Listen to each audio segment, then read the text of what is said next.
1991 में एक आम सा दिखने वाला दिसंबर का दिन था।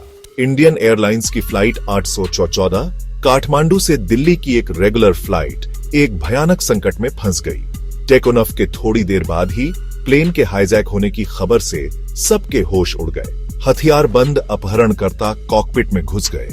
उनके चेहरों पर एक अजीब सी बेचैनी थी। तारीख थी 24 दिसंबर, क्रिसमस की पूर्व संध्या, जो आमतौर पर खुशी और जश्न का समय होता है। लेकिन IC 814 में सवार 176 यात्रियों और 15 क्रू मेंबर्स के लिए एक बुरा सपना शुरू होने वाला था। शुरुआती पल घबराहट और अविश्वास से भरे थे। ज्यादातर यात्री छुट्टियों या बिजनेस ट्रिप से लौट रहे परिवार थे। उन्हें स्थिति की गंभीरता समझ नहीं आ रही थी। बाद में पता चला कि अपहरणकर्ता पाकिस्तान स्थित आतंकवादी संगठन हरकत उल मुजाहिदीन के सदस्य थे। वे आदेश दे रहे थे। उनकी आवाज में एक ऐसी तेजी थी जिससे सबकी रूह कांप उठी। कुछ पल पहले तक केबिन में जो खुशी का माहौल था, वो अब डर और अनिश्चितता में बदल गया था। जैसे जैसे स्थिति की गंभीरता समझ आने लगी, एक डरावना एहसास हुआ। वे इन हथियारबंद लोगों के रहमो करम पर थे। उनकी जान खतरे में थी। खतरनाक विचारधारा से प्रेरित अपहरणकर्ताओं का अपना एक खतरनाक एजेंडा था और IC 814 के यात्री और चालक दल उनके खतरनाक खेल में मोहरे मात्र थे। इसके बाद जो हुआ वो एक भयानक परीक्षा थी, जो इंसानी साहस की सीमाओं को परखती थी। ये उस अदम्य भावना का प्रमाण था जो मुश्किल समय में हम सब में होती है। हाईजैक्ड प्लेन इंटरनेशनल साजिश का मोहरा बन गया। इसका रास्ता आतंकवादियों की मांगों के हिसाब से तय हो रहा था। पहला पड़ाव अमृतसर, भारत था, जहां आतंकवादियों ने फ्यूल भरवाया और अफरा तफरी मचाई। डर और अनिश्चितता के बीच फंसे यात्रियों को बस थोड़ी सी उम्मीद थी। हर पल उनके दिल तेजी से धड़क रहे थे। दुनिया सांस रोककर देख रही थी। IC 814 की खबरें हर जगह छाई हुई थीं। अमृतसर से प्लेन को लाहौर, पाकिस्तान ले जाया गया, जहां अपहरणकर्ताओं की मांगें साफ हो गईं। वे भारत में कैद कई कुख्यात आतंकवादियों की रिहाई चाहते थे। मामला अब और भी गंभीर हो गया था और ये एक बड़ा इंटरनेशनल क्राइसिस बन गया था। भारत सरकार एक मुश्किल स्थिति में फंस गई थी। आतंकवादियों की मांग मान लो और उन्हें और ताकतवर बनाओ, या फिर मजबूती से खड़े रहो और बेगुनाह लोगों की जान जोखिम में डालो।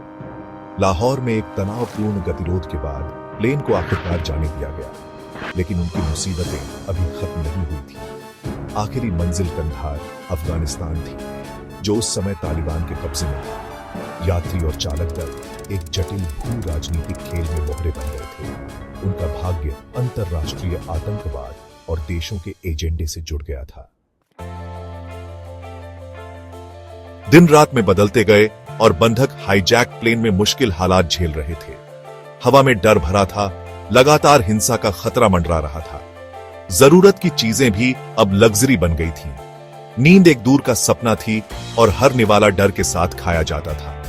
अपहरणकर्ता, जिनके चेहरे अक्सर स्कार्फ से ढके होते थे, गलियारों में चहलकदमी करते रहते थे। उनकी उंगलियां कभी भी अपने हथियारों के ट्रिगर से दूर नहीं जाती थीं। इस आतंक के बीच साहस और करुणा की कहानियां भी सामने आईं। एक ही मुसीबत में फंसे यात्रियों को एक दूसरे में ताकत मिली।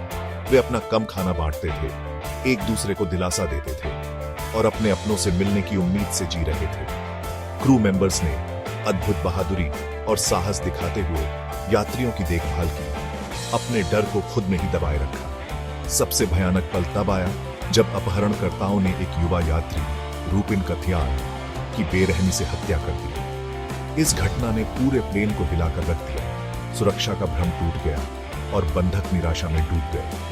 अपहरणकर्ताओं ने हद पार कर दी थी और उनके इस कृत्य ने भारत सरकार के इरादे को और मजबूत कर दिया कि बाकी हॉस्टेजेसों को सुरक्षित रिहा कराया जाए। हाईजैकिंग की खबर से पूरे भारत में सदमा लग गया। गुस्सा, डर और बेबसी की भावना फैल गई। हॉस्टेजेसों की रिहाई के लिए भारी दबाव में सरकार एक मुश्किल स्थिति में फंस गई थी। अपहरणकर्ताओं की मांगें साफ थीं, बेगुनाह लोगों की जान के बदले कुख्यात आतंकवादियों की रिहाई। क्राइसिस मैनेजमेंट ग्रुप, जिसमें सरकार के बड़े अधिकारी शामिल थे, हर संभव विकल्प तलाश रहा था। देश ने सांस रोककर इंतजार किया। हॉस्टेजेसों के चेहरे टीवी पर दिखाई दे रहे थे। IC 814 में सवार लोगों के परिवारों ने अपना अलग ही दर्द झेला। मीडिया के ध्यान ने उनके दुख को और बढ़ा दिया। आखिरकार कई दिनों की बातचीत और जान माल के नुकसान की आशंका के बाद भारत सरकार ने अपहरणकर्ताओं की मांग मानने का फैसला किया। 3 दोषी आतंकवादियों, जिनमें मौलाना मसूद अजहर भी शामिल था, को कंधार ले जाया गया और हॉस्टेजेसों के बदले रिहा कर दिया गया। ये एक कड़वा फैसला था जिसके दूरगामी परिणाम हुए। IC 814 के बंधक और चालक दल आखिरकार घर लौट आए। उनके चेहरों पर राहत और सदमे के निशान थे। हालांकि हाईजैकिंग के जख्म गहरे थे, जिसने भारत की मानसिकता और एविएशन सिक्योरिटी पर गहरा असर डाला। इस घटना ने एयरपोर्ट सुरक्षा में बड़ी खामियां उजागर की, जिससे सुरक्षा नियमों में बदलाव हुए। आतंकवादियों, खासकर मौलाना मसूद अजहर की रिहाई ने विवादों को जन्म दिया। उसने आगे चलकर जैश-ए-मोहम्मद की स्थापना की, जो भारत में कई हमलों के लिए जिम्मेदार है, जिसमें 2019 का पुलवामा हमला भी शामिल है। आतंकवादियों के साथ बातचीत करने का फैसला हालांकि परिस्थितियों को देखते हुए समझ में आता है, लेकिन इसकी काफी आलोचना हुई। इससे शांति की कीमत और ब्लैकमेल के आगे झुकने के दूरगामी परिणामों पर सवाल उठे। IC 814 का हाईजैकिंग भारत के इतिहास का एक काला अध्याय है, जो आतंकवाद के खतरे और कट्टरता की मानवीय कीमत की याद दिलाता है। ये डर और साहस, निराशा और कूटनीति की कहानी है, और सबसे बढ़कर मुश्किल समय में इंसानी भावना की ताकत का प्रमाण है।